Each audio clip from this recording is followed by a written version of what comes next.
একই সাথে আমরা মনে করি আন্তর্জাতিক অর্থায়ন ব্যবস্থা, বৈশ্বিক আর্থিক প্রতিষ্ঠানগুলোর সিদ্ধান্ত গ্রহণ প্রক্রিয়া ও ব্যবস্থাপনার সংস্কার, একটি অন্তর্ভুক্তিমূলক আন্তর্জাতিক কর সহযোগিতার বৈশ্বিক কাঠামো, অবৈধ আর্থিক প্রবাহ ও দুর্নীতির বিরুদ্ধে সমন্বিত বৈশ্বিক পদক্ষেপ গ্রহণ এবং অবৈধ দুর্নীতিলব্ধ অর্থ পাচারকৃত সম্পদ পুনরুদ্ধারেও আন্তর্জাতিক সহযোগিতা বৃদ্ধি অত্যন্ত গুরুত্বপূর্ণ।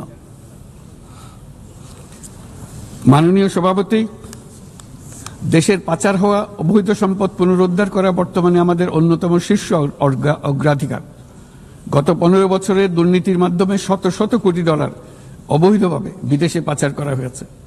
আমরা নিরলসভাবে এই সম্পদ ফেরত আনার চেষ্টা করছি, কিন্তু সংশ্লিষ্ট দেশগুলোর আইনি প্রক্রিয়া এবং অন্যান্য নানাবিধ প্রতিবন্ধকতার কারণে আমাদের এই প্রচেষ্টা বারে বারে বাধাগ্রস্ত হচ্ছে।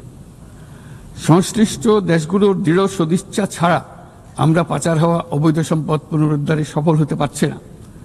বিশ্বের বিদ্যমান অর্থনৈতিক ব্যবস্থা উন্নয়নশীল দেশ থেকে সম্পদের এই অবৈধ পাচারকারীদের কার্যকরীভাবে প্রতিরোধ করতে ব্যর্থ হচ্ছে। কোনো কোনো ক্ষেত্রে আন্তর্জাতিক আর্থিক প্রতিষ্ঠানগুলোর বিধিবিধানগুলো বিশ্বব্যাপী বিভিন্ন ট্যাক্স হ্যাভেনে বিপুল পরিমাণে অবৈধ অর্থ স্থানান্তরে উৎসাহিত করছে। তাই যেসব দেশ ও প্রতিষ্ঠান এই পাচারকৃত সম্পদ গচ্ছিত রাখবার সুযোগ দিচ্ছে, তাদের আমি আহ্বান জানাচ্ছি তারা যেন এই অপরাধের সঙ্গে শরিক না হয়। এই সম্পদ তার প্রকৃত মালিককে অর্থাৎ কৃষক, শ্রমিক এবং সাধারণ করদাতাদের নিকট ফিরিয়ে দেন।